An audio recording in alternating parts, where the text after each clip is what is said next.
Welcome back with a smiling face. Important note before starting, if you are a fan of audio stories, then our Patreon account is the best platform for you. Join us on Patreon for the best audiobooks ever. His Revenge. Chapter 9-18. Liam. After breakfast, Azalea and Lily took the rogue children and two of the adult females, along with Felix, out to the yard. The pack house was slowly emptying as pups headed to school, warriors to training, and others to the various duties. The other female and the male that spoke with us last night, Graham, came with Damien and me to my office. I hope you were able to sleep well last night, I said as we all took a seat in my office. Damien stood behind me. Yes, thank you very much, Alpha. The food was delicious, and the children were so happy to be sleeping in beds again, said Graham. We can't thank you and your Luna enough for the kindness. Last night, you told us that your pack was destroyed. Would you mind telling us about that? I asked. Graham nodded. We come from New Horizon pack along the eastern coast. We are a small pack, but we lived a good life. Our Alpha had strong relationships with the surrounding packs, and we had no issues with any of them. We very rarely came across rogues with our small pack land. Our Alpha took care of our pack well, but we only had a small number of warriors to protect us, the female said. Yes. It happened out of nowhere. A man arrived in our pack demanding an audience with our Alpha. Although it was strange, our Alpha granted him an audience. But shortly after they went to the Alpha's office to meet, the stranger emerged from the pack house holding our Luna up by her throat and holding our Alpha's head in his other hand, Graham said solemnly. It was awful. Our Luna's screams brought everyone out of their homes to find out what was happening. Once a large portion of our pack was assembled, he ripped out our Luna's throat and went on a killing spree. Everyone panicked and ran away, the female said. Graham nodded. We were able to get out, but my brother went back to try and stop the man. We got a safe distance away and tried to watch for any signs of what was happening. A few hours later, there was lots of smoke coming from the area. I snuck back to check only to see our pack house and several other houses burning. There were bodies scattered everywhere. I am so sorry to hear that, I told them. One wolf did all of this? Did you ever get a good look at the wolf who did this? Graham and the female shook their heads. No, we didn't. He wore a hood over his head that concealed his face. But I don't think this was a wolf. The way he moved, it was like nothing I had ever seen before, Graham said. If it wasn't a wolf, then what? I linked Damien. Vampire? Fae, he suggested. But why would either group attack a small peaceful pack? I proffered. Damien gave me no response. Did you say that your pack was on the eastern coast? I asked. Yes, the female said. We have been traveling for weeks now. We have been turned away by 4 other packs before we found your pack lands. This was why we were unaware of any attacks of this nature. We were far closer to the continent's western coast than eastern one. These folks had traveled fast and far to come all this way. You said others escaped as well. We believe so, yes. Many people ran in all different directions. I can't be sure where any of them went or if the man did not come after them after they fled, sadly, Graham said. As I am sure you know, these are very unusual circumstances. With your pack having been so far away from here, we have no real connections to have known about these events. We don't usually have rogues approach our borders in this manner, I said carefully. My beta and I would like to look into this. I would like to trust the things you are telling us, but for the safety of my pack, we need to try and verify your claims. I handed Graham a piece of paper and a pen. If you could, please write down the names and ages of all the members of your group as well as your former Alpha and Luna. Graham took the paper and began writing down the information we asked for. If there was someone destroying werewolf packs, I wanted to know about it and I wanted to know where they were headed. Our pack was large, so a single person could not come in and destroy us in the same manner that their pack had been destroyed, but I would like to be prepared nonetheless. When he finished, I took back the paper. Graham had given us birth dates as well as relations of all the members of his group. He also gave us a lot of information about his previous pack. I was the Gamma of our pack. I may look like a decent-sized wolf, but I am no fighter. When everything happened, I was helping to construct a new home for one of our pack members. I wasn't anywhere near the pack house to help my Alpha, he said sadly. We are sorry for your loss, I said. I am going to look into this. For now, I invite you all to stay here as our guests. After school, there will be plenty of pups around for yours to play with. You should rest and recover. If anyone is unwell, we have a clinic you can be cared for at. My beta can take you back down to find the rest of your group. Please let us know if you need anything, I told them. Thank you, Alpha, Graham said with a small bow of his head. The female also bowed. They stood up and exited the office. Damien followed them. You should get Langston on the phone and see what he found out about his. Damien linked me as he left the office. You read my mind, I replied. Missy, what is this place, V? I questioned. We had driven for a while into the woods on an abandoned road. Then, he stopped the car and got out, telling me to follow him. 10 minutes of trudging through the foliage and here we are standing in front of a weirdly nice cottage in the middle of the woods. I don't know honestly. I found it the other day. Come on, check it out, he said. He went straight to the front door and threw it open. Maybe we shouldn't. I called. What if it belongs to someone? He just waved at me to follow him and disappeared inside. I hesitated for a minute. This place seemed off. The outside was worn and old but not rotting or broken. It looked like it had been loved at some point, but it was really out here. Who owned this? They had to have been a pack member because we were still in pack territory to my knowledge. Reluctantly I followed V into the little dwelling. To my surprise, the inside was relatively clean. The main cabin was a cozy room with a fireplace and couches. There was a thin layer of dust clinging to the surfaces in the cottage and hanging in the air, but it was otherwise well kept. There were 2 doors off to the side as well as a small kitchen area in the corner.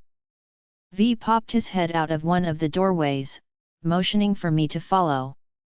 When I entered the room, I was surprised to see a roomy bedroom. The cabin didn't look very large from the outside. There were blankets folded up on the queen-sized bed as well as a stack of pillows. There was also a tall wardrobe to the side of the room and a large window letting natural light illuminate the room. It was quite charming. V, what is this place? I asked, turning to him. I found it. But no one has been here. It's just abandoned, he said. It looks taken care of. It doesn't seem like it has been vacant for long, I commented, looking around. There wasn't much in the way of decorations around, definitely no pictures. I looked at V, who was just smiling. What? I asked. You're allowed out to go for runs, right? Yeah. But only a couple hours at a time. Why? I asked him. Because now we have a place to run to. We were already found at the waterfall once. I bet the patrols don't know about this place. We can see each other outside the pack house if you just tell the Alpha and Luna you are going for a run, he explained happily. I don't know, my voice trailed off. This was more than a white lie about going to school early. Plus, something felt wrong about this place. I looked around the room again, chewing my lip nervously. V closed the distance between us, wrapping his arms around me, gently holding me close. Do you want to keep hanging out at the pack house? I don't mind. It's just that you always say it is suffocating, he coaxed. I pursed my lips. What if it belongs to someone? I asked. We apologize and find somewhere else, he said with a small shrug. I looked into his light green eyes. Sighing, I nodded my head. His face lit up in a handsome grin. Chapter 10. Liam. After speaking with Langston, I went downstairs to find Azalea. I could easily link her, but she was probably with the rogues and I wanted to get her in my arms anyway. As I thought, I found them down in the rec room. The kids were watching a movie while the adults were sitting together with Azalea and Lily, chatting. Azalea's head turned to me as soon as I stepped in the room, a small smile on her soft lips. Our eyes locked and I felt her immediate desire. I laughed to myself as I approached the group. Lily gave me a discerning look and Azalea became flushed. Hello, I said. The rogues nodded their heads towards me. What brings you out of your office, my alpha? Azalea asked sweetly. Lily kept watching us when she finally realized why I laughed. I was wondering if I could have a minute of your time, little Luna. I asked in a level voice. Azalea's green eyes grew a fraction darker. Sure, she said, her voice still sweet and normal. Lily, would you mind? She asked her. Lily gave her a knowing smile and nodded. No problem, she said. I held my hand and Azalea grabbed hold of me. I helped pull her up, transferring her hand to the crook of my elbow. One of the rogue women cooed. She won't be long, I told the group, turning around. I sure hope I will be, Azalea linked me. I looked down to see her giving me a coy smile. Your alpha is very sweet on his Luna. It is wonderful to see such a strong couple leading the pack, one of the group commented as we left the room. So just seeing me is enough now. I teased her silently. Oh no, we were talking about you right before you walked in, she said. She bit the corner of her lip. So, what were you saying about me, little Luna? I asked her. It wasn't necessarily what I was saying but more what I was thinking, she said. Little Luna, are you having indecent thoughts about your alpha?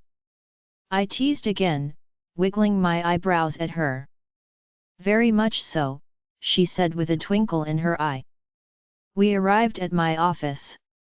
As soon as I closed the door behind us, she was on top of me. Her arms wrapped around my neck and she kissed me fiercely. I let her control it, taking exactly what she wanted from me. Azalea. Liam, I moaned. Do you want yours, kitten? He growled in my ear. His teeth nipped at my ear. I moaned. I will take my time with you, Liam growled in my ear. His voice sent chills through me. This man still set my nerves on fire even after all these years. Thankfully, Liam's office was soundproof so the rest of the floor couldn't hear my screams. Liam stopped himself holding me up as my body calmed down. Can't say I don't enjoy you being pregnant, he said with a coy smirk. I just gave him a half smile, reaching forward to fix his pants. He kissed the top of my head and let me fix my own clothes. So, you wanted to see me? I said with a slight giggle. He grabbed my hand and pulled me towards the couch. We sat down, Liam pulling me down onto his lap. I looked into his sweet eyes as he just gave me a goofy grin. His hand came to lightly rest on my stomach. "What?" I asked him. "I love you," he said in a warm voice. His words caused a warm smile to adorn my lips. I gave him a short kiss. "I love you too, my alpha," I replied. "Now, what did you want me for?" He sighed. "Always so responsible, little Luna." "I talked to Langston," he said. "Did he get a chance to speak with the rogues they found?" I asked. "Yes," he said. "They don't come from the same pack, but based on some maps he was able to find, their packs were not far from each other. They could have very well have had an alliance. The problem is, they are from the eastern coast. And both packs were very small. Maybe 10% of the packs around us." I nodded my head, digesting what he was telling me. Both groups claimed that their packs were destroyed by one man and they had similar stories as to the method he used to do it. "We need to find out where this guy is headed and why he is doing this," Liam nodded. "These packs are far away from us, but who knows what his motives are. He was only able to do as he did because these packs are so small. They don't have the fighting capabilities we do, but that doesn't mean whoever this is won't be a threat to us." Concern was lacing Liam's features, his hand still protectively over my belly. I reached my hand up and cupped his face. "Everything will be all right. No one is coming for our pack. If they tried, our warriors are well trained thanks to you and Damien. We are all going to be safe," I tried to reassure him. He gave me a stoic nod. "I just have a bad feeling about all of this," he said in a low voice. Chapter 11.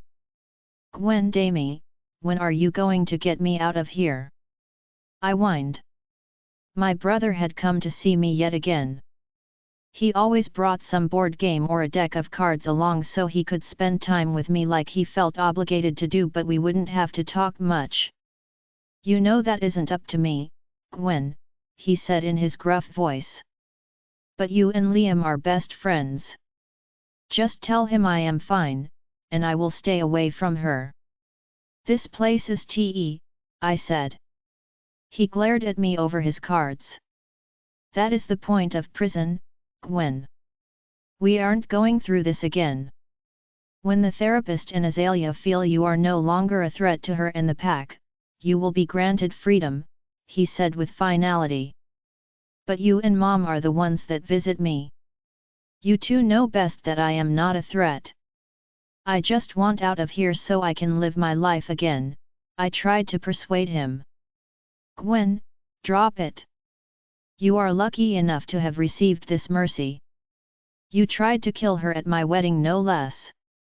Now, play the game or I am leaving." "I have things to do," he grumbled. I knew I couldn't push him much farther. Damien was too much of a rule follower and he took his job as beta very seriously. Growing up, he was fiercely protective of our human mother, and I assume he felt protective over weak little Azalea, who was basically a human as well. I threw down my cards and crossed my arms. "Fine. Go," I said, my irritation getting the better of me. "You clearly have more important things to do than play stupid games with me." Damien set his cards down and rubbed his hands over his face. "Peaceful rogues and now this," he mumbled under his breath. My ears perked at that little tidbit. "Peaceful rogues? You clearly aren't in the best mood today. Maybe you should write in your journal or something. Whatever your therapist says. I will try to come back in the next couple days," he said as he stood to leave. My brother, the emotionally connected meathead. I didn't respond, so he simply turned and went to the cell door for the guard to let him out. "Azalea." I stood outside the front doors with Lily and one of the rogue women, Emily. We were waiting for the kids to come from the bus stop. Lily had the idea to let all the kids go swimming this afternoon to let them meet and mingle with the rogue children. We had a pleasant day so far and the group had been very polite. I could tell they had gotten accustomed to caring for each other as the older ones were always looking at the younger ones. After Liam and I had discussed the situation with the group and their former pack, I had snuck into my office to check on a few things with the inn. I was supposed to be going there over the weekend and wanted to take Missy along to get her away from the pack house and Vlad for a couple days. Usually, Liam will come with us and the boys will join if Liam's parents cannot watch them. I had planned to call Lissa today, but now I was nervous with the new people in the pack house to leave at all. Liam and I hadn't had a minute to talk since this morning, he even missed lunch today. "So, when are you due, Luna?" Emily asked politely. My hands had a habit of mindlessly rubbing my small bump. "Oh, not for a while still. I am only about 2 months along," I said. Werewolf pregnancies were only 28 weeks gestation instead of the 40 weeks a human experiences. She-wolves were able to keep up with the rapid growth of the pup with our healing abilities, but I wasn't as fortunate, causing plenty of issues. My pregnancy with both boys had been about 30 weeks, Dr. Charles wanting to let them stay in as long as my body would allow it. "You have 2 boys, correct? Are you hoping for a girl?" she asked. I laughed. "I am just hoping for a healthy pup. But my mate very much would like a girl," I replied. "And if he is anything like his bear of a best friend, she will wrap him around her little finger and never let go," Lily said, rolling her eyes. We all laughed at this. "Men can be very protective over their little girls," Emily said. "Especially when they are the firstborn pup. I saw it all the time." "You worked in your pack childcare, correct?" I asked. "Yes, ma'am. Because our pack was so small, our school-age children went to school over in the adjacent human town. But our little ones could spend time in our little daycare building so their parents could work during the day," she explained. "The closest human town actually holds some of our pack's population," I told her. "There are a few children that attend the school there as well. We are working closely with them to make sure they hide their wolf abilities from their classmates." "Oh yes, that was always something we watched carefully. One of our pack members was a teacher at the high school so he could keep an eye on our pups," she said. Our conversation was interrupted by shouts from the children running towards us. "It's not a competition," Lily yelled at the group, but they ignored her. Junior and Delilah were fiercely competitive, drawing in their younger siblings often. But they were the best of friends. When they all finally reached the steps of the pack house, they fought over who had won and who had cheated. "It's a tie. Now, we have guests and we thought you might like to take them swimming," Lily said, trying to redirect their attention. "Really, Mom?" Junior cheered. "Yes, sweetheart. Why don't we all go get in the pool and get to know our new friends?" I said with a smile. The kids jumped up and down excitedly. "Go get your bathing suits and meet us in the back. I already made you all some snacks," I instructed. They all took off quickly up to their rooms. Emily laughed. "You both have wonderful families," she commented. "Thank you," I said. "Why don't we go out back and wait for everyone? I am sure Austin found enough to accommodate your group." I led Lily and Emily through the pack house, and we sat outside in chairs next to the pool to wait for all the kids. To my surprise, the first person to emerge from the pack house was my mother-in-law. "Oh, Azalea, who is this?" she asked, laying eyes on Emily. "A guest." "Good afternoon, Lissa. How are you?" I asked. Liam had told his parents we were pregnant again a couple weeks ago and Lissa had been overjoyed and stopping by constantly. I am great. How is my next grandpup doing? She asked. I gave her a small smile. Coming along just fine, thank you. Your son has the latest ultrasound photo in his office if you would like to go see. I suggested, hoping to distract. Oh, no. I will see it later. Robert wanted to speak with Liam. I wanted to see if you would be going to the inn anytime soon. I would love to have the kids come stay with us, she said. Oh, I paused, looking at Lily with wide eyes. She looked between Lissa and Emily. Well, Liam and I haven't had a free minute to make any plans. Would it be alright if we called you later tonight? The kids will be down any minute to swim. I tried pushing her off. I didn't want to be rude to Emily or the others and tell them we weren't sure about leaving the pack without its Alpha and Luna while we were still verifying the story they gave us. Although I hadn't found any reason not to trust them, I still had a responsibility to my pack. Nonsense. It had been weeks since you two had any time alone. And your birthday just passed, nonetheless. I will get them after school tomorrow, she said, ignoring me. She turned to Lily. I am sure Declan and his mate would be happy to take Delilah and Lucas as well. You four can take the weekend. You girls let those boys work far too hard anyway. Lily looked at me with ire in her eyes. She wasn't very fond of my mother-in-law sometimes. Mother, Liam's voice carried across the backyard. We all turned to see Liam and his father coming towards us. Liam looked irritated, as he usually did when his father found it necessary to come speak to him. The kids can come over and visit whenever they like, and you know this. You do not need to try and run us out of our own pack house. I gave Liam a sympathetic look, not only for coming to my rescue but also for having to deal with Robert, who I am sure was here about the rogues. His eyes connected with mine for a moment. Come, Lissa. We should leave them to their guests, Robert said, beckoning to his mate. A part of me always felt sad for them, as Lissa was not Robert's fated mate. Their relationship clearly lacked for both of them, and Robert never understood Liam's affection or devotion for me. Right. I'll be ready for the kids tomorrow. Bring them by or I can come pick them up, she said as she turned to join her mate.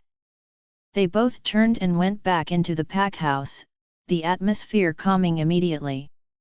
Liam approached my chair, stopping behind it. Before anyone could even begin to speak again, our children came barreling out of the pack house, speeding towards the pool. Delilah got there first, jumping high in the air and landing hard in the water, splashing us all. Chapter 12. Liam. I sat in my office reading through some patrol reports, waiting for Missy to return. Azalea and I had been letting her leave the pack house to go out for runs, but she was only allowed out for 3 hours. I trusted her not to break our rules and be meeting Vlad, but just to be giving her wolf some exercise. Damien was tracking down information on the packs on the East Coast so we could verify the story the rogue group had given us. Of course, my father had to barge in today and try to force his hand into the situation. I had been alpha for almost 10 years now, and he still wanted to come in here and demand I comply with his wishes. I set the papers I was reading down and rubbed my hands over my face, trying to push away the tension. A soft knock sounded from my door. It pushed open gently and Azalea's soft face appeared. I gave her a warm smile and my mood immediately picked up. She came over to the desk, walking around towards my chair holding a mug in her hand. I turned my chair to face her, and she moved to sit in my lap immediately. I didn't care how childish it was, I would never tire of holding her on my lap or carrying her close to me. I had spent far too long away from her after trying to reject her to ever take her presence for granted. Azalea handed me the mug and gave me a sweet kiss on my cheek. You look tired, she commented quietly. I'm okay. Missy should be back any time, I told her. Well, swimming wore the kids out. Lily and I put them all to bed a while ago. I also think our guests had fun. They have all retired as well, she said. I sipped from the mug, letting the warm, dark coffee slide down my throat. I rubbed her back gently. Go on upstairs and wait for me, little Luna. I won't be long, I pleaded. She had been bouncing between work and entertaining the rogue group all day. She was always the perfect Luna. Oh, but my Alpha, I believe you made me a promise the last time I was in the office today, she said, her tone becoming sultry as she gave me a small giggle. I raised my eyebrow at her. I believe we were right over there, she said, pointing towards the wall next to my office door. I almost forgot, I said, realizing what she meant. She gave me another small giggle. I leaned forward, capturing her lips. She smiled, kissing me back. I set the coffee mug on my desk, so I could wrap my arms around her, pulling her curvy frame closer to mine. My hand went from her back and tangled into her messy tresses as I held her head close to mine. Her small hands roamed my chest. She broke our kiss, giving me a coy smile. Are you going to take your time here or upstairs? She asked breathily. A small laugh escaped me. As soon as our daughter gets home, I am going to peel you out of these clothes and kiss every inch of your delicious body, I told her. My voice came out with a low growl. Her face lit up in excitement. Go wait upstairs for me, I said. She nodded her head, then kissed me once more. We were interrupted by my office door banging open. Azalea jumped in surprise, but I clutched her tighter.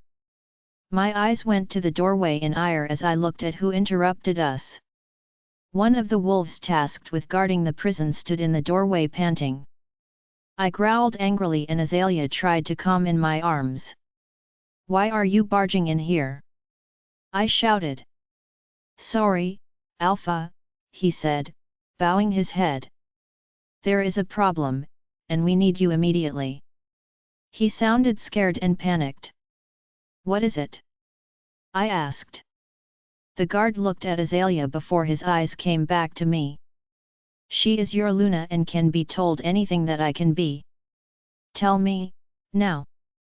I said. I think you should lock down the pack house and come see for yourself, Alpha, he said. This confused me. Why did you run here instead of linking me? I asked. I stood up, setting Azalea on her feet next to me. I kept my arm around her protectively. Sir, this is complicated and we have no way to explain what happened. We tried to link you, but your block was up. We didn't think we should tell this to anyone until you were aware of the situation, he said quickly. Gavin was ready to go in my head, telling me to go now. I turned to Azalea. Where is Felix? I asked her. I didn't even need to as he appeared behind the guard. We locked eyes and I nodded to him. Azalea, get the kids and take them to our room immediately. You stay there with Felix until I return, I commanded. I could feel her ready to fight me. No arguments. Go, now. Felix stepped around the guard, waiting for Azalea. She looked at me with a combination of worry and frustration. Go so I know you are safe. I will tell you as soon as I know what is going on, I linked her. Her eyes softened a fraction as she nodded her head. She went to Felix and he followed her from the room. Has the beta been informed? I asked the guard. He shook his head. Not yet, Alpha. We were not sure if we should given the situation, he explained. So, this has to do with Gwen? I asked. The guard nodded his head. I sighed. Jacob, I linked. He responded almost immediately. Yes, Alpha. Are the rogues in their rooms? I asked. He was still tasked with watching them overnight until we were sure they were not a threat. Yes, sir. They have been for an hour, he replied. Good. Do not let them leave their rooms until I say so, I instructed. Does anyone else know what is happening? I quickly asked the guard. No, sir. The prison is locked down until I return with you, he said. I nodded. The rogues were contained in case they were the cause of this, and Azalea and the kids were safe with Felix. Austin, we need to lock down the pack house. Something has happened at the prison and I am going to handle it, I linked him quickly. Alpha, Missy isn't back yet, he replied immediately. Get someone to find her now. She is supposed to be back in the next hour from her run. Make sure she is safe, I told him. Right away, he said. Let's go, I told the guard coming around my desk. We hurried from my office. We walked silently until we were outside the pack house, one of the Omegas locking the door behind us. So, what is the problem with Gwen? I asked as we approached the solitary entrance to the pack's prison cells. It was kept near the pack house, but pack members knew to avoid this area. Most of the building was underground to keep attention away from it. The guard was hesitant to answer as we arrived at the entrance. The door was opened for me and we walked in. I headed right for Gwen's cell. There were guards everywhere, far more than we normally kept on any one shift. I'm sorry, Alpha, but, he hesitated. Gwen was killed in her cell. Chapter 13. Azalea. I paced the floor waiting for Liam to link, or call, or anything. The boys were curled up in blankets, sleeping on the couch. Leo had not woken up, making Felix have to lift him from his bed to bring him in here. Junior had followed me after some convincing and pulling, but he fell quickly back asleep when we got to our room. Felix stood by the door, arms crossed, with his normal serious expression. Even if Liam linked him about whatever was happening at the prison, I knew he wasn't going to tell me without permission from Liam. Felix's loyalty to Liam was admirable but also frustrating. The guard had said something was happening at the prison and that worried me. I had denied every request from Gwen and her therapist to release her. The conversations I had with her therapist had not set my mind at ease for her recovery. Although she had long since been forgiven, I still did not trust that my children were safe with her roaming around freely. She was so adamant that I did not deserve to be Liam's mate. I feared her retaliation against my children more than anything.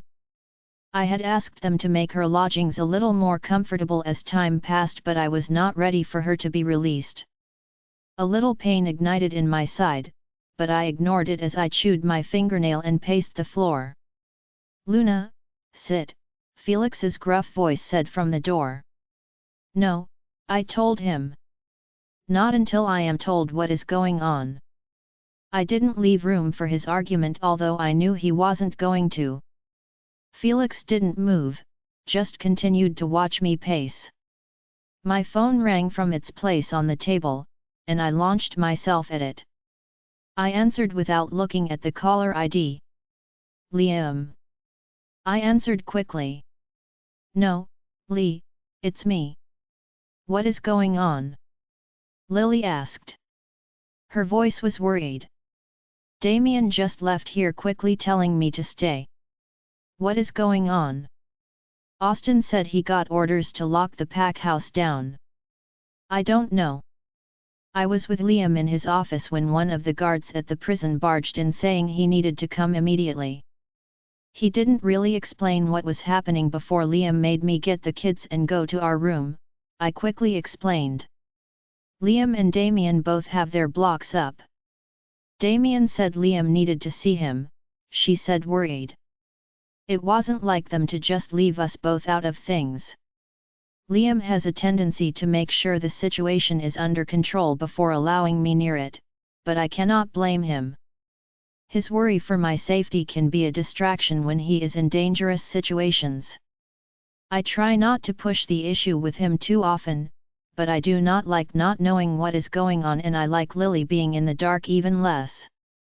Lily, I'm worried, I confessed. Lee, are you pacing? You need to sit down, this isn't good for the baby, she fussed. Lily, I left Liam almost an hour ago. He should have said something by now. He hasn't linked or called. Not even a message. And Felix doesn't know anything, or he isn't telling me, I said, eyeing my forever bodyguard. His face stayed its normal stoic expression, not indicating if my mate had linked him without telling me anything. I am coming up there. Delilah and Lucas are in their rooms and there are patrol wolves on every floor. Tell your brute I will be there in a minute and to let me in, she said. I nodded my head, not thinking about her being on the phone. The line went dead, and I set my phone back down, wrapping my arms around myself.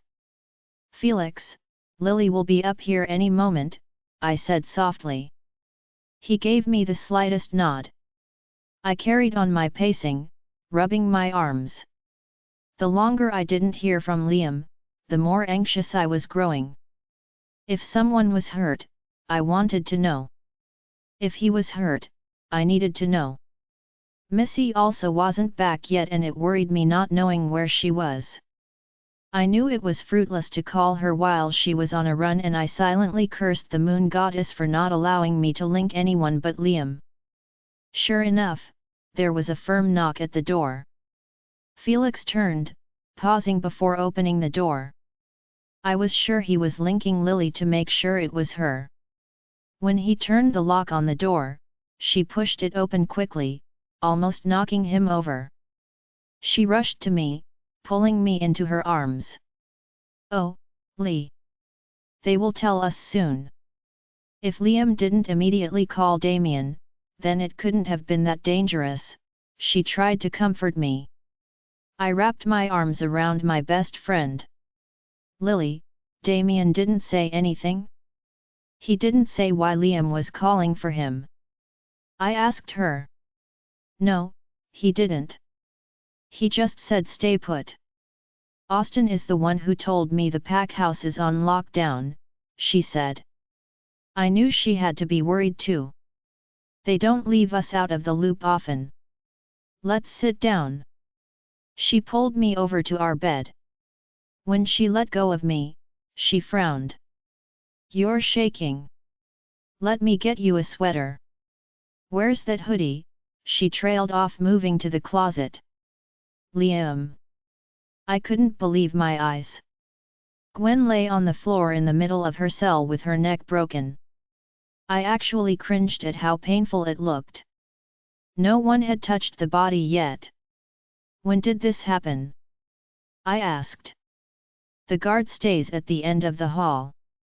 Since she is the only one in this section, we check on her once an hour.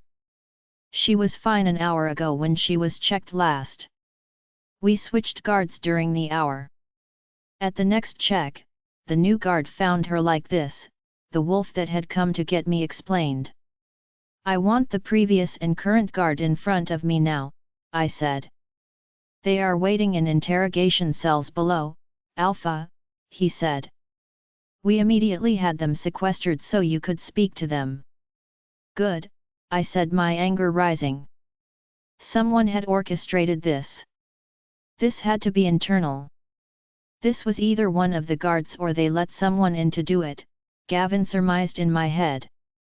I agree, I said. But what is the motive? She tried to kill their Luna. Any pack member aware of the events that is loyal to Little Mate would want to rip her head off, he reasoned. Just because you want to rip her head off does not mean everyone does. Plus, the only people that know are the Hales, us, and the guards that have been here, I shot back. As much as I understood his thinking, I had to be calm and logical about this. My gut was telling me that this was not simple revenge for Gwen's attempt on Azalea's life years ago. Why would they wait so long? You are a fool if you think no one in this pack has wondered about her, Gavin sneered. I want this cell and the surrounding area gone over with a fine-tooth comb. Any evidence of someone else being here needs to be reported to me immediately. I also want the log of who has been here to visit her for the past 6 months, I ordered. The guards around me nodded and started getting to work. The one who had come to retrieve me paused. Name * email * alpha, the only visitors Miss Hale has had are Beta Damien, Mrs. Hale, and her therapist, he said. No one else. Beta Declan has never come. I still want the record. Get the therapist down here immediately. I need to speak to him, I directed. He nodded his head and set to work. Damien, I linked as I turned to go to the interrogation cells. Yet, he linked back lazily. He sounded like he was falling asleep. Something has happened, I told him. Where are you? He asked, more alert immediately. I'm at the prison. Do not bring Lily. Just come quickly, I said. Understood. I'll be there in 5 minutes, he said. Interrogation rooms first, I instructed. I put my block up, not wanting Lily to try and get answers for the moment. Damien needed to be told first so he could tell his family. I could feel Azalea's anxiety grow the longer I was here. We need to tell little mate, Gavin said. Not yet, I said. I need answers. And I should tell her this in person. She is worried. It is bad for the pup, Gavin growled. Although I agreed with him, I needed to get more information before I told her this. I didn't know how she would react, but I was sure this would be jarring. I needed to get control of the situation and then tell her when I could be there to keep her calm. Lily will go find her. She is going to call her when Damien doesn't tell her anything and she can't link us. She is with Felix, so if this is some outside person, she will be safe, I said. Lily and Azalea were incredibly close. When Damien and I refused to tell Lily something, she went right to Azalea and vice versa. Little mate doesn't want Lily. She wants us, he said. He was right, but first, my best friend needed me. I tried to prepare myself for his reaction to the news as I waited for his arrival. Chapter 14. Missy. When I got to the little cabin earlier, I was surprised to see V had cleaned up most of it. The dust was gone, and the sheets and blankets were hung up out back drying. It looked a lot brighter inside with a little tidying. I had shifted and pulled on my clothes in the trees before coming up to the cabin. V had brought a movie to watch on his computer. We had relaxed on the couch, sharing popcorn and cuddling together. It had been relaxing and quiet, which was exactly what I needed after being so stuck in the pack house. I set an alarm on my phone to make sure I left in enough time to be back a little early so as to not raise any suspicion. When my alarm went off, I was sad but also happy to have had this alone time with V. He told me he would clean and close the little cabin and to just get home. I left in plenty of time, dashing back through the forest towards the pack house. It was almost dark out now and the moon was coming up through the trees. Missy, where are you? Austin's voice invaded my brain. He sounded on edge. On my way back to the pack house, why? I asked. I knew I wasn't late yet. Get here now, he said. What's going on? I asked, worried. I am locking down the pack house. Alpha and Luna want to know you are back and safe, he said. Why is the pack house getting locked down? Austin, what is going on? I pushed him. I pumped my legs harder now, wanting to get back. I can only remember Liam ordering the pack house to get locked down once before. Whatever was happening was serious. I don't even know all the details. I just need to make sure you get into this pack house safely, he said. I'll be there in a couple minutes, I said. I pushed my muscles as hard as they could go, running at my absolute fastest. I was spooked now. Locking down the pack house was a huge deal. When I reached the pack house, I didn't stop to shift and dress. I charged right at the front door. Austin stood at the front, watching someone walk towards another part of the woods. His attention turned to me and he swung the door open wide, letting me run right past him and into the foyer. I skidded to a stop, unintentionally leaving little scratches on the floor from my nails. "Shift and get dressed," Austin said, pointing towards the empty room off the hall. I trotted over there quickly, doing as he said. "What is going on?" I asked, coming back out of the room.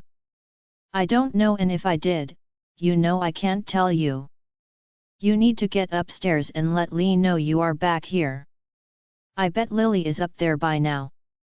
I was supposed to find you immediately, but I was trying to take care of locking down," he said. "What about the rest of the pack? Are they locked down?"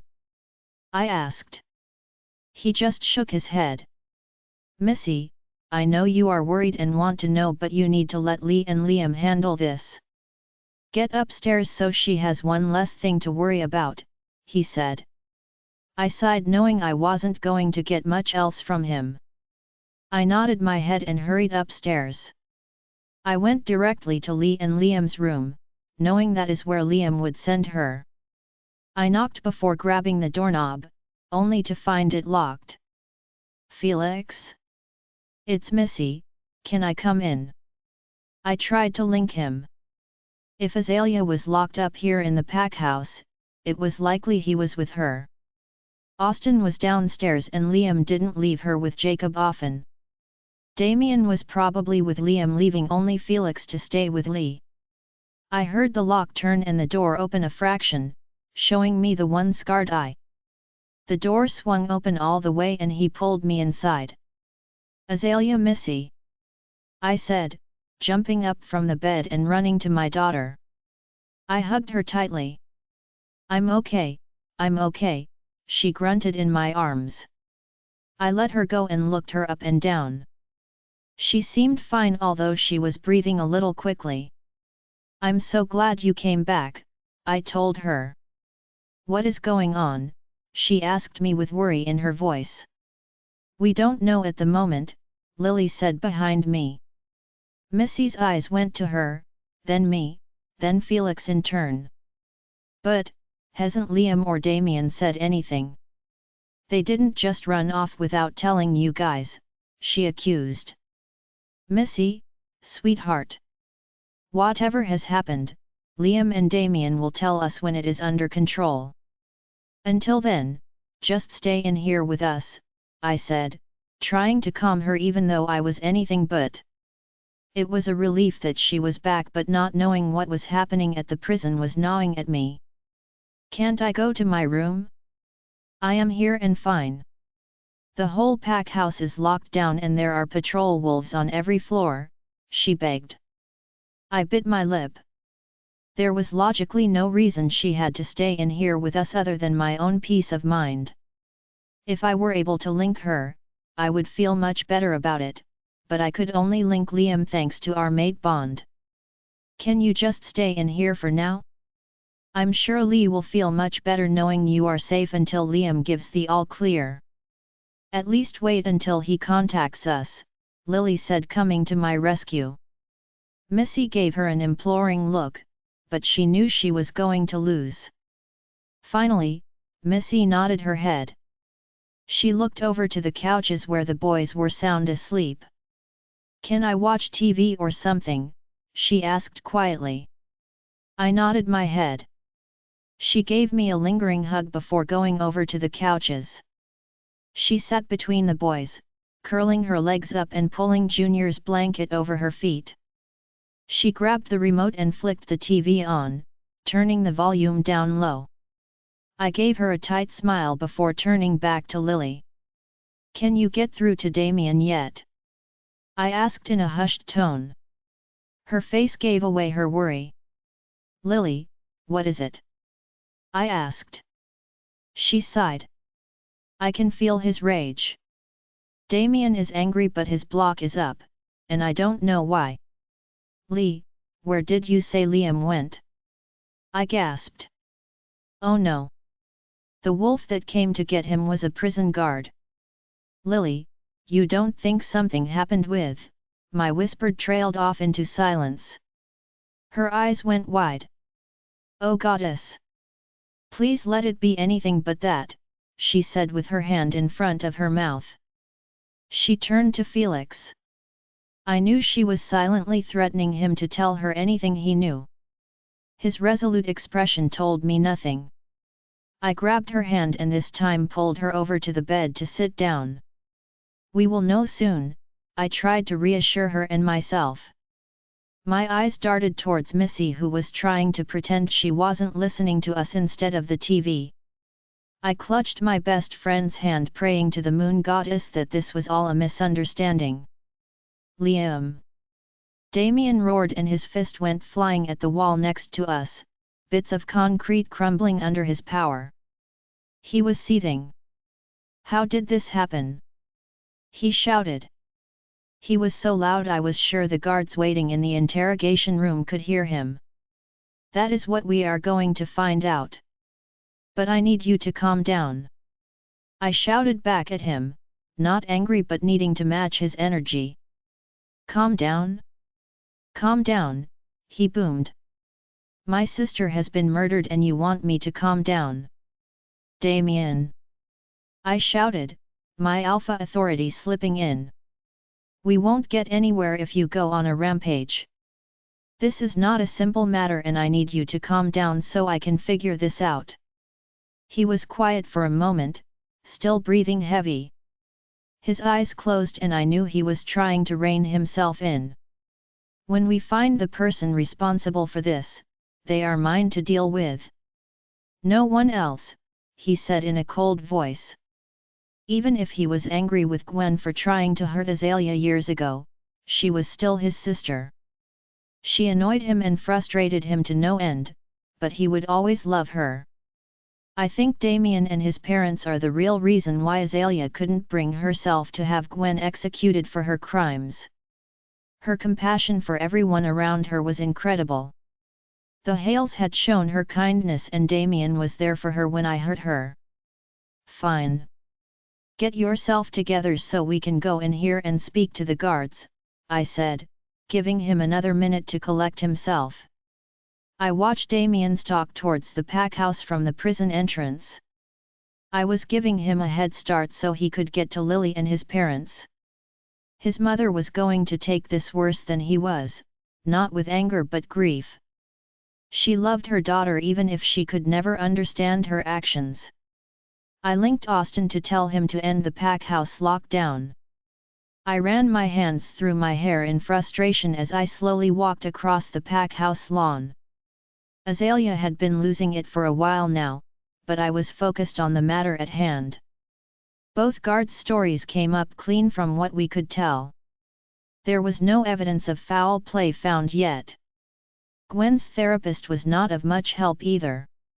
I needed to figure out how this happened, and I needed to do it quick. All the prison guards were ordered to keep the events of the night secret. There was no reason to alarm pack members right now, especially with no solid leads. Camera footage was being combed through and sent to me later this morning and I had a small group of warriors combing the area around the prison for clues. "Liam," Azalea's voice floated through my head. I could feel her anxiety and fear through our bond and her voice did nothing to hide it. I usually didn't keep her in the dark, but this was a more delicate situation for everyone involved. "Hand tight, little Luna." "I am coming," I told her. Lily said Damien was back and went to him. I sent Missy to her room and Felix is carrying the boys back to bed. "Where are you?" she asked. Gavin was on edge. He wanted eyes on Azalea after seeing the state Gwen was in and having no leads or motive. His thoughts immediately went to a threat on Azalea. "I'll be upstairs in just a minute. Sit down for me," I pleaded. I picked up my pace, realizing I had left her in the dark for a few hours now. I passed Austin as I came in the pack house. "I want breakfast brought to the rogues' rooms in the morning. They need to stay in the rooms and under watch until I am sure they didn't have something to do with this," I told him. Austin nodded. I saw Damien's face. "Is it Gwen?" he asked. I knew I didn't need to sugarcoat it for him, but I still wanted to keep the circle small on this. I nodded my head. Understanding came over his features.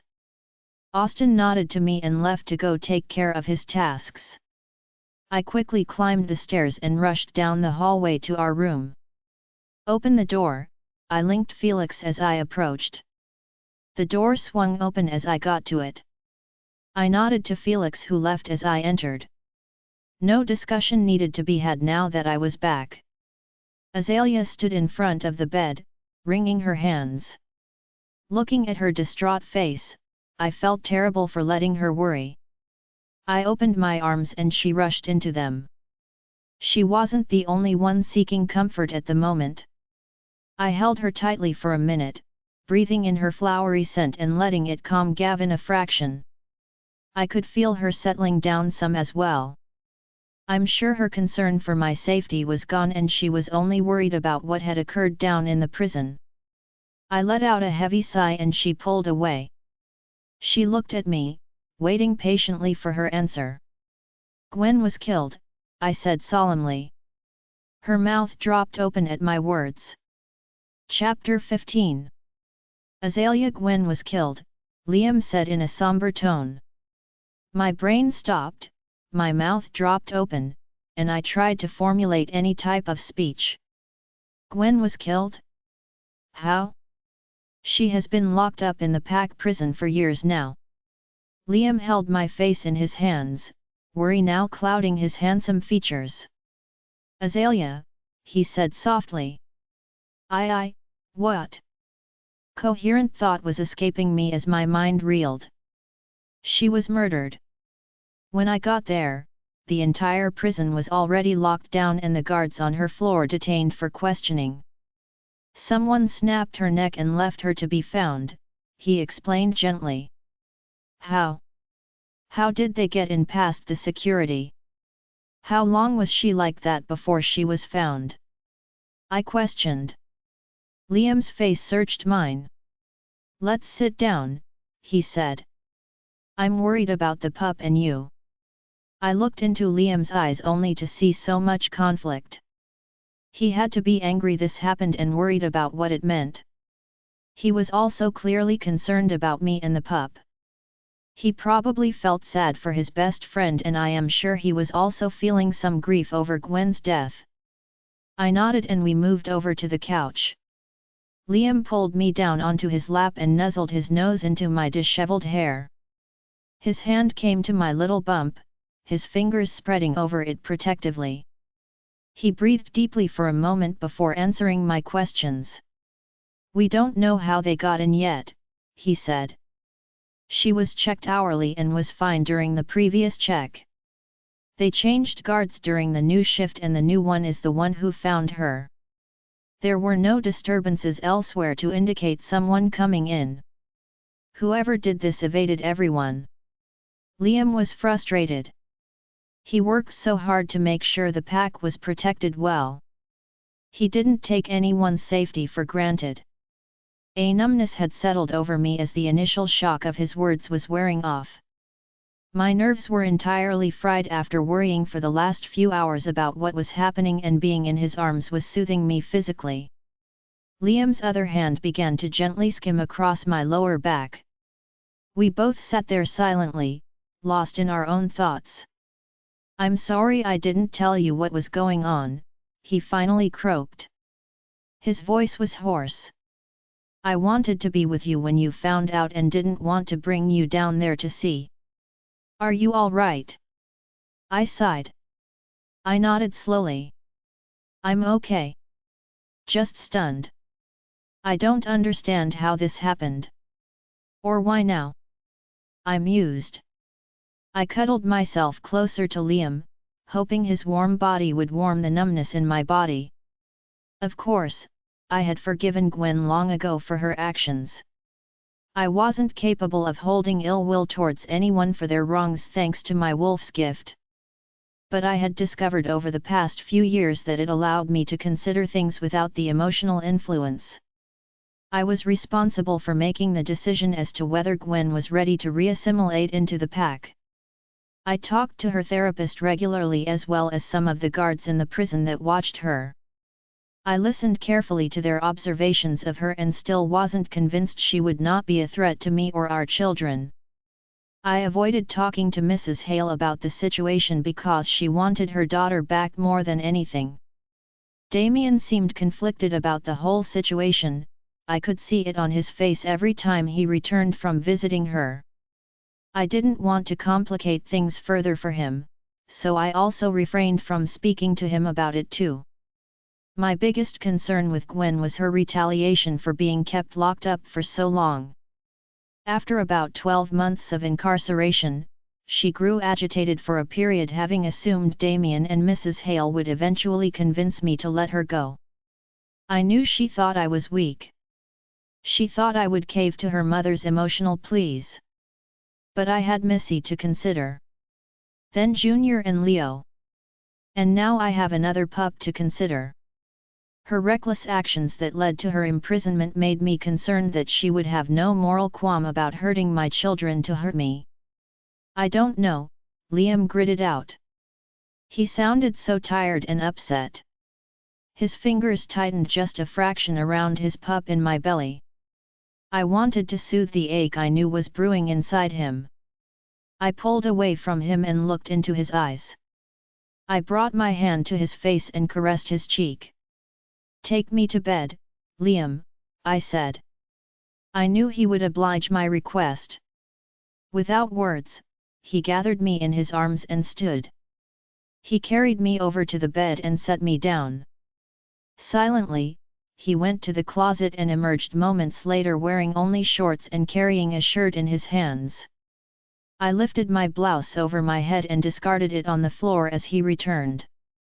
He leaned down, kissing me as he unhooked my bra. I pulled it away from my body and tossed it to the floor with my shirt. Liam gently pulled his shirt over my head and I threaded my arms through the holes. I laid back and started pushing my leggings down when Liam grasped them and peeled them off my legs. He climbed onto the bed and hovered over me. Neither of us needed S*X right now. We just needed comfort. The rogues are going to stay under observation for the time being, he whispered. I understand, I told him. I hated the idea because I doubted they had anything to do with this, but I knew it was for the safety of the pack. I wrapped my arms around his neck, and he set himself up, pulling me with him like I weighed nothing. His arms wrapped around me and he laid us down. He wiggled himself down my body and rested his head over my bump. I ran my fingers through his soft hair, letting my nails skim the skin of his scalp. He drifted off after some time, holding me tightly. Missy. Lee texted me early in the morning asking me to get my brothers up and ready this morning. Junior was a brat but eventually got going and Leo clung to me for dear life all morning. I forget how small they are still sometimes. Can we play after school, sissy? Leo's sweet little voice asked as I helped him into his shorts. Maybe, bud. We'll see, okay. I told him with a smile. I ruffled his little orange curls, and he swatted my hand away. I carried him down to the dining room. When I got inside, Miss Marcy had Delilah, Lucas, and Junior at a table together, but Damien, Lily, Lee, and Liam were nowhere. Good morning, Missy, she said with a sad smile. This clearly had to do with the pack house lockdown. I slid Leo down so he could get seated at the table. Morning, Miss Marcy. Where is Alpha, Luna, Beta, and Lily? I asked her. Dear, they are a little busy this morning. Would you help me get the pups off this morning? She asked. I nodded and followed her after telling the group to sit tight for me. My phone rang in my pocket with a text message. I pulled it out to see it was from V. The pack house got locked down last night? How did you know? You expect rumors not to start? What happened? What's the rumor? Murder, I swallowed. I don't know how rumors had already started about all of this, but it worried me. Lily and Lee were more worried than I have ever seen them. It took a lot to get them both scared. I really don't know. I got locked in with Lee for a while and then Felix told me I could go to bed. Liam was gone the whole time. Let's talk at school. I need to get my brothers this morning. I helped Miss Marcy get the kids all some breakfast and ate with them. They all chatted animatedly while they ate, no wiser to whatever was going on. I managed to get them all off to school in barely enough time before heading to school myself. Leo and Lucas wanted me to come with them and wouldn't let me go without the promise of a soccer game after school. When I got to school, V was waiting for me outside the doors. Hey, princess, he said, giving me an evaluated look. Hey, I said, trying to mask my worry. I knew I needed to act like nothing had happened last night so more rumors didn't spread. Even if people like to speculate about me, they still knew that the Alpha and Luna are my guardians and think I know what is going on with the pack all the time. V grasped my hand, threading our fingers together, and squeezed my hand. He gave me a half smile. Crazy rumor mill, am I right? He prompted as we walked in the doors. A little relief came over me knowing that he understood. Yet, where do people get these crazy ideas? I laughed a little. Did you finish the math problems? He asked. His eyes had something in them I couldn't quite read, but after that, we had a perfectly normal day and avoided the topic of the rumors. People at school were odd all day. There was a lot of whispering and some of the things I overheard were just ostentatious and ridiculous. The rogues have been completely forgotten now. People were saying that some long-lost relative of Azalea's was here to kill her. Some thought Felix had snapped and killed someone. I couldn't blame them for that one. He was a quiet brute, but anyone who knew him knew that he was way too loyal to Liam to hurt a pack member without reason. Admittedly, the only people that really knew him were the Alpha, Beta, and Delta families. One girl was even crying about vampires. I don't think anyone in our pack has even met a vampire. After school, V and I went to his car. He waited until we were safely inside before saying anything. Do you really think there was a murder? Do you think the Alpha and Luna would even tell you? He asked softly. I sighed. I really didn't know. Lee and Liam always told me stuff when they thought it was important for me to know, but I had overheard them one day talking about my future. We don't need to tell her so much, Azalea, Liam said. I sat listening at the crack in his office door.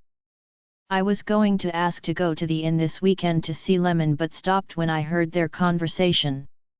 Liam, you know just as well as I that from a young age, you were privy to pack information as the Alpha's child, she reasoned with him. I was only privy to that information because I was the heir. Missy isn't my biological child, and she is a girl. She simply can't be Alpha.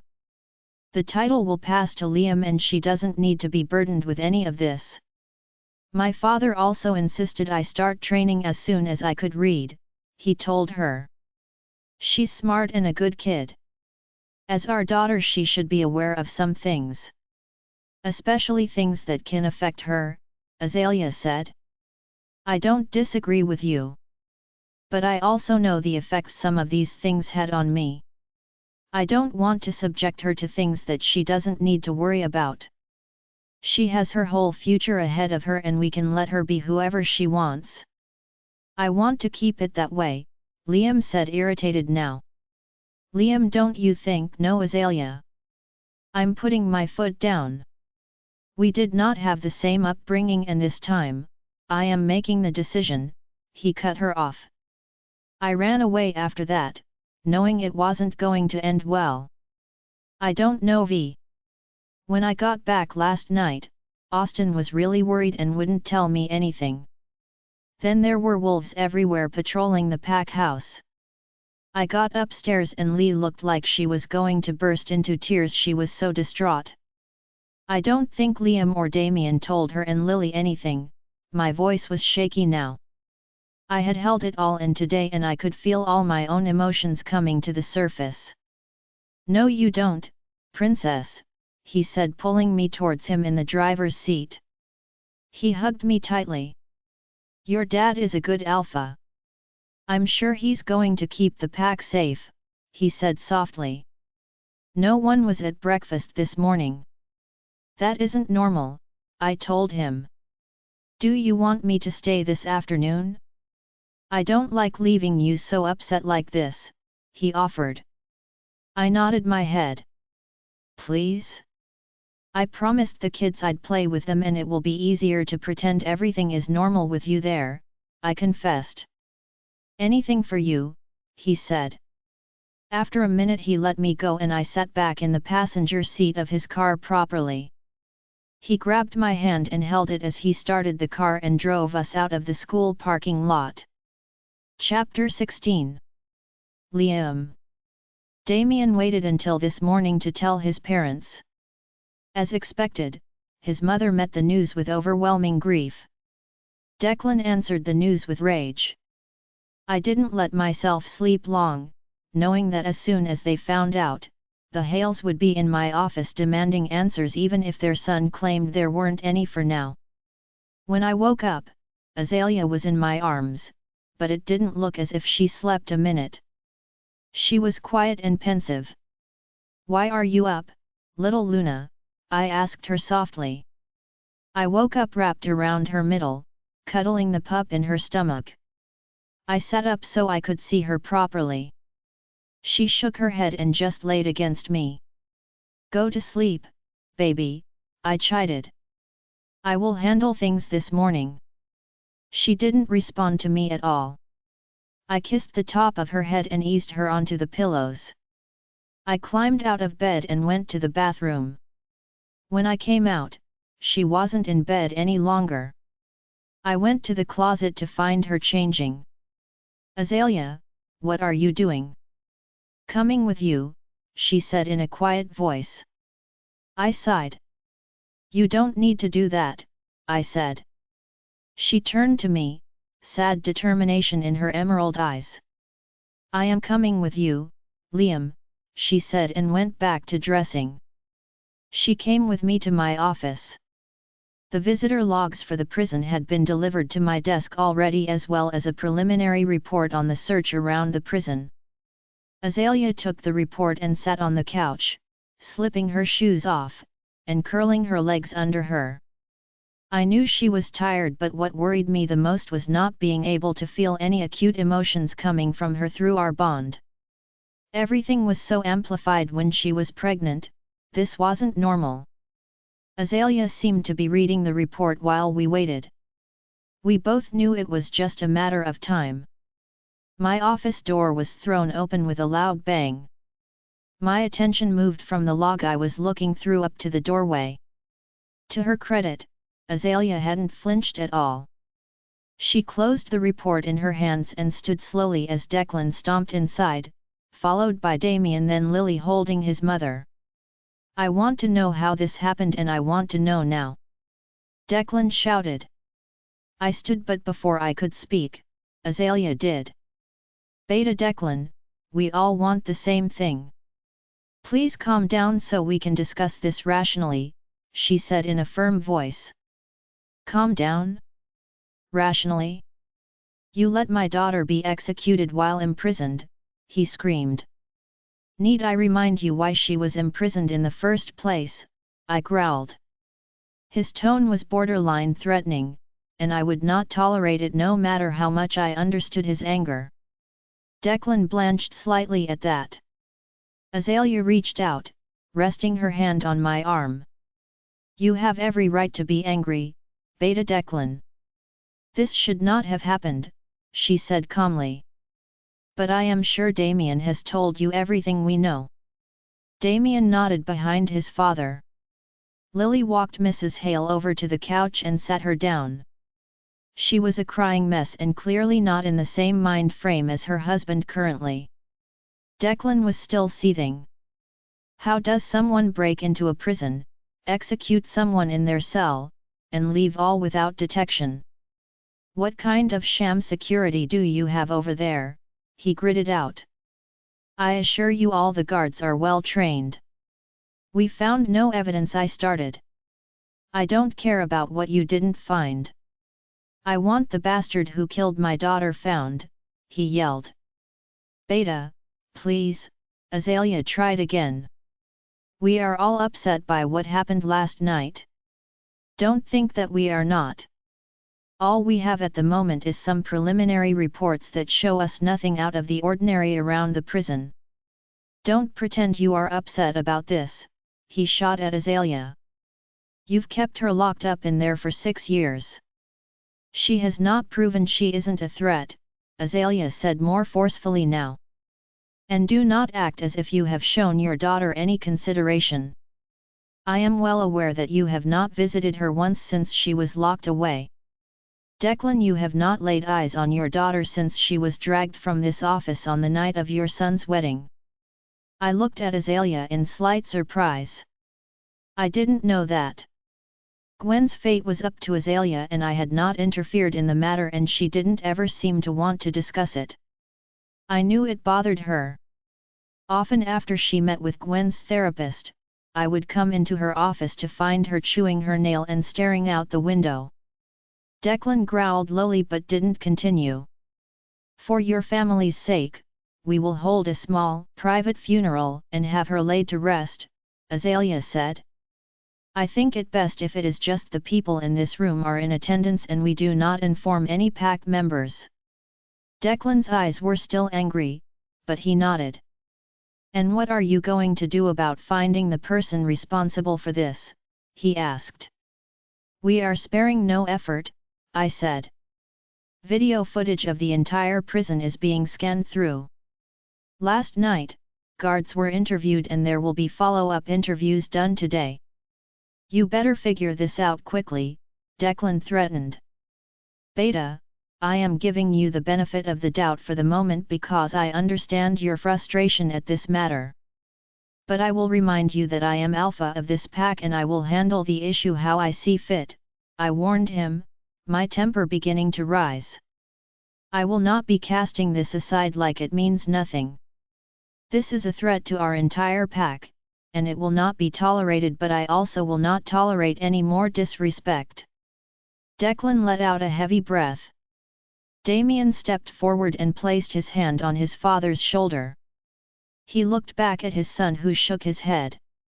Declan's eyes came back to me. "I want to be a part of the investigations. I want to find the piece of ST that did this," he demanded. "This, I could concede to." "Fine. But for today, you will take your mate home and grieve." "Allow me to handle this for now," I said. "I will make arrangements for her body," Azalea said next to me in a softer tone.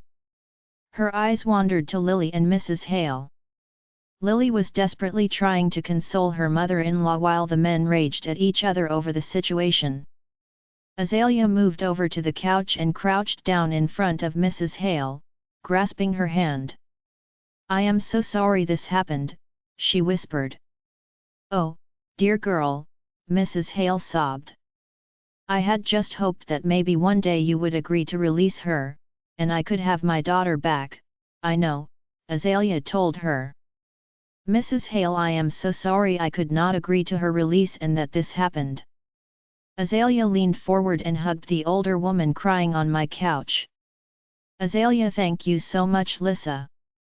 All right, we'll see you in a bit, I said, getting off the phone with my mother-in-law. Whether her and Robert were aware of what happened, I didn't know. Usually, when Robert was frustrated with something Liam was or was not doing, he came storming into the pack house to badger him about it. It made Liam angry after being alpha for so many years now, but his father didn't seem to care. Lissa agreed to come get the kids for the weekend. I would give Missy the choice of going with her grandparents or staying in the pack house this weekend, but my efforts needed to focus on Gwen's murder. My phone rang in my hand and I knew this was the next situation I would need to handle. Hello, I said. Lee. Great, I got you.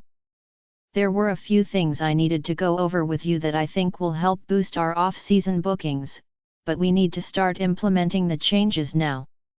Are you coming up here this weekend? Lemon's voice said quickly. I sighed and my free hand came to my baby bump. Something has come up. I won't be able to this weekend.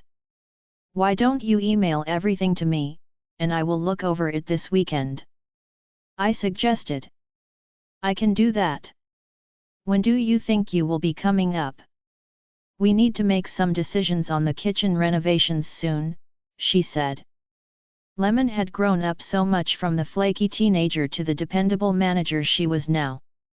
I am not sure. Maybe next weekend?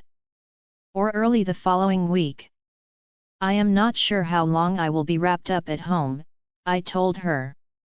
The pain in my side that had been present since last night was starting to really bug me as I sat there rubbing my stomach.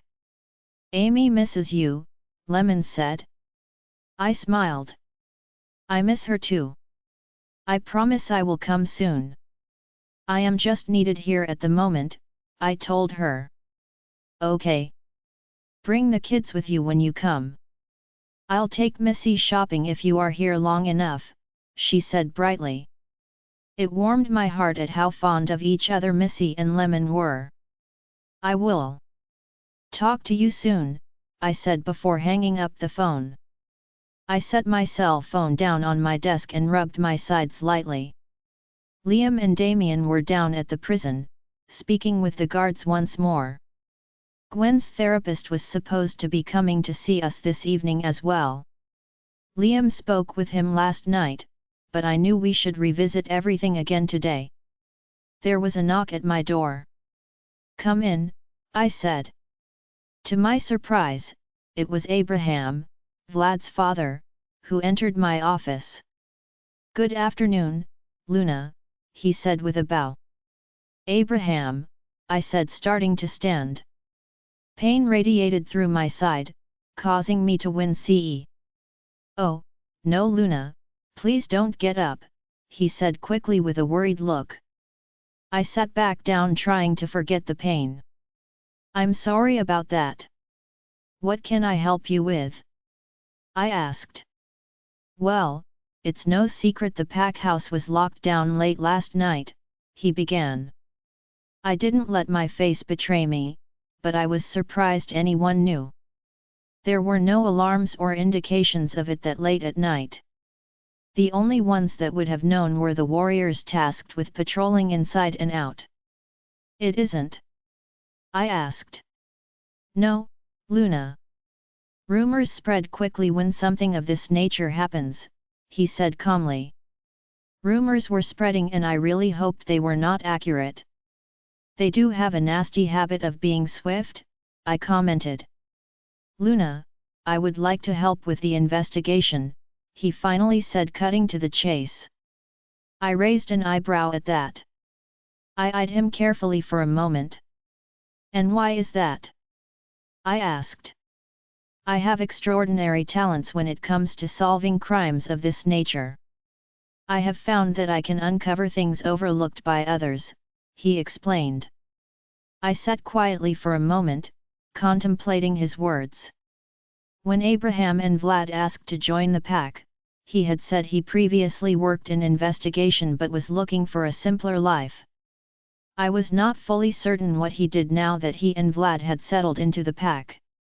I couldn't possibly ever know what each one of my pack members did vocationally. You make an interesting argument, I said. But why now? Surely there have been other instances where we could have used your proposed talents. Well, this is the first occasion I have come to find out about where I thought my talents may have been beneficial, he said. I thought. I will need to speak with the Alpha about this. It will ultimately be his decision. I understand, Luna.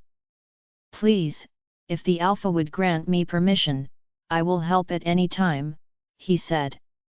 Abraham bowed and turned to leave. Abraham, I called, stopping him. Rumors cannot spread if we do not feed them. Of course, Luna. I would never dream, he said before leaving my office. Chapter 17. Liam. Just as I feared, our second round of interviewing guards was fruitless. Damien mostly stood in the corner with his arms crossed and a murderous glare towards everyone that we spoke to. There was simply no convincing him to take the day to deal with his feelings before joining me in the investigation.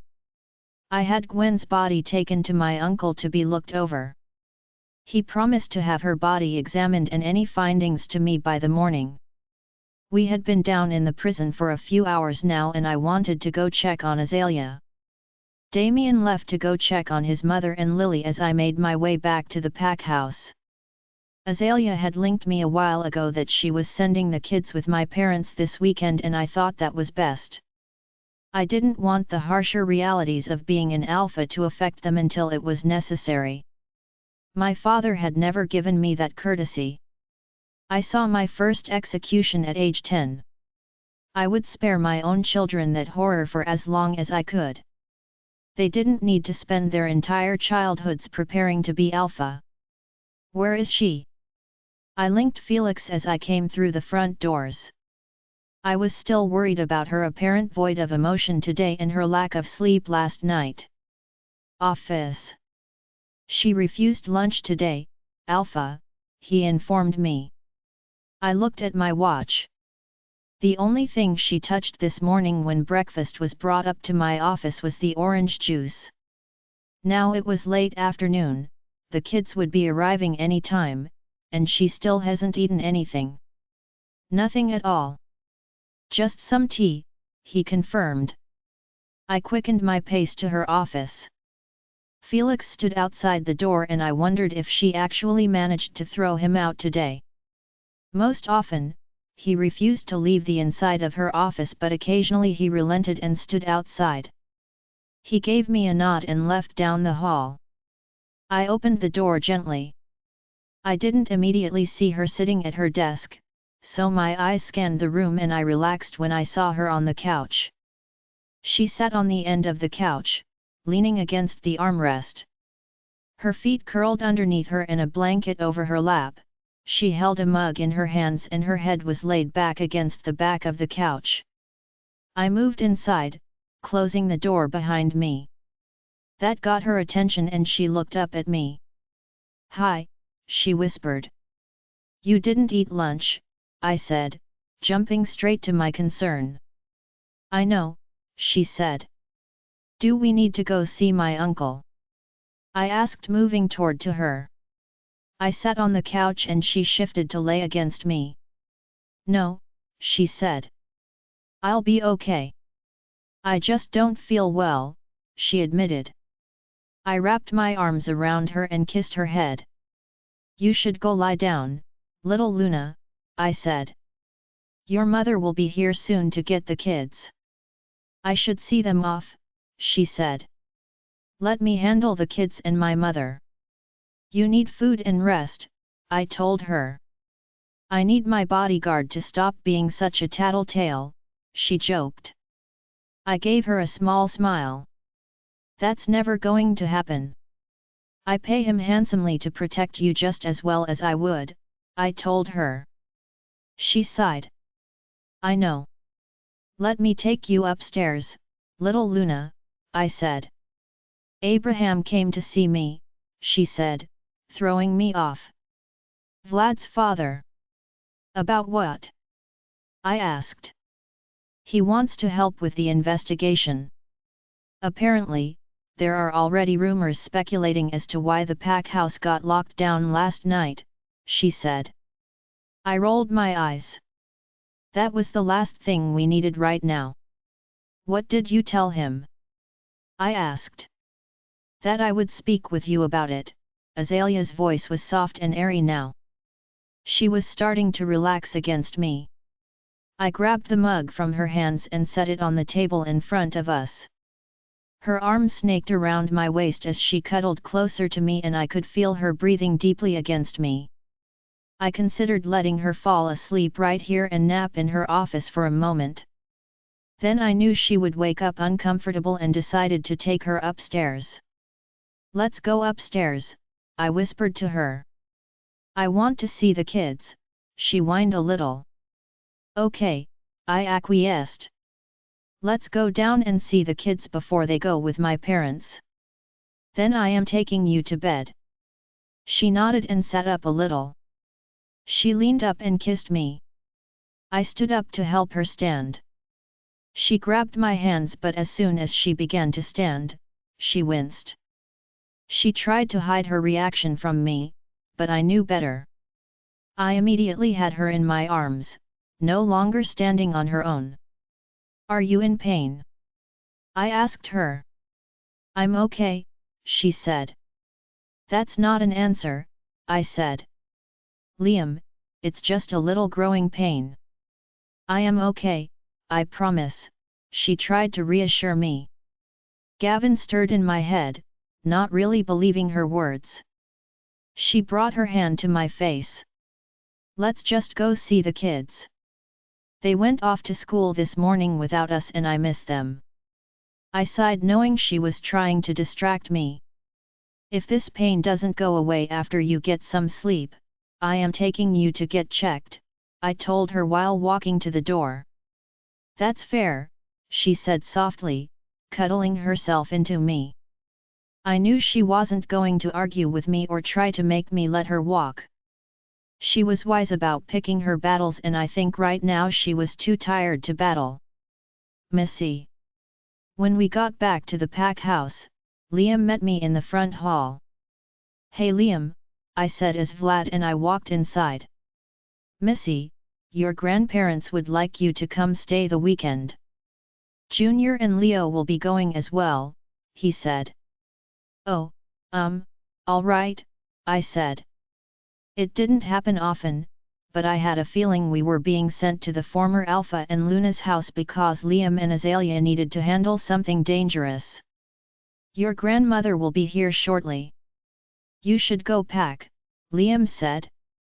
He gave Vlad a measured look. Okay, I said.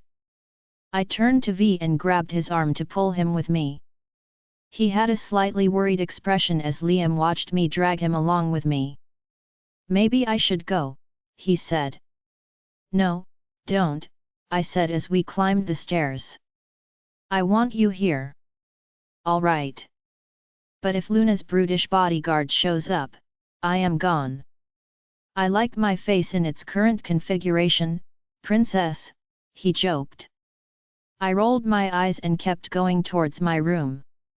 When we got upstairs, V flopped down on my bed while I went to my closet and grabbed a bag to put clothes in. I came out to get a few things from my dresser and eyed him humorously. Comfortable? I asked. He was lying with his hands behind his head right in the center of my bed with a placid smile on his face. He shrugged, not moving a bit. I ignored him and went to my dresser, pulling out some pajamas and underwear. I set the bag on my dresser while I retrieved my toiletries. When I came back in, V had my tablet and was scrolling through something. I grabbed my phone charger and shoved it in the bag before I got curious. What are you looking at? I asked him. Something very interesting, he said. His voice was playful, almost mischievous. So, I am handsome in a dark brooding way. He looked at me with a huge grin on his face.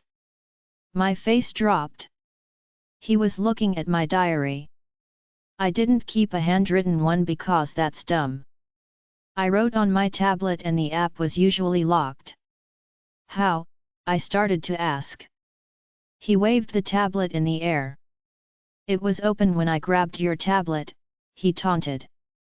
I dove at him on the bed, trying to retrieve it. V laughed and caught me easily, rolling us right over so he was holding me down. Ah, princess. I wasn't done reading this, he teased me. Please don't, I begged. But you have such a way with words, he said.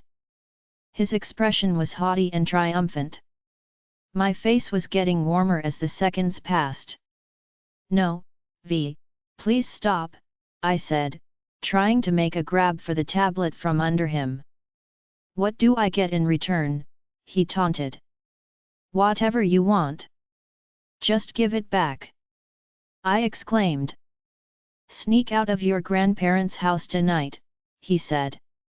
His face was amused and serious as I stared at him in shock. You want me to sneak out of the former Alpha and Luna's house while I am still supposed to be grounded to the pack house? I clarified. Yes. I want to take you out, he said. I won't read any more of this if you agree. He waved my tablet just out of my reach. But, I started. It will be way easier than sneaking out of here and everyone's attention is on the pack house right now. Alpha and Luna aren't even worried about you for now, he reasoned. I sighed, giving him a scowl. He took the opportunity to peck my lips. Come on, princess. Live a little, he whispered. Sneaking out to hang out with V sounded a lot more fun than hanging out with my adopted grandparents. Alpha Robert had always been cool towards me. He was never outright mean or unwelcoming, but I could tell he wasn't in love with his son adopting an orphan so easily. Now that I was a teenager, going to their house didn't hold the same excitement as it had when I was younger. And he was right, it wouldn't be too difficult to get out. Fine, I conceded softly. Just give it back. He gave me a giant, victorious grin and handed the tablet back. I exited out of the diary app and locked the screen, setting it next to us. V was still over top of me, looking at me hungrily. I reached up and brushed his floppy hair out of his eyes.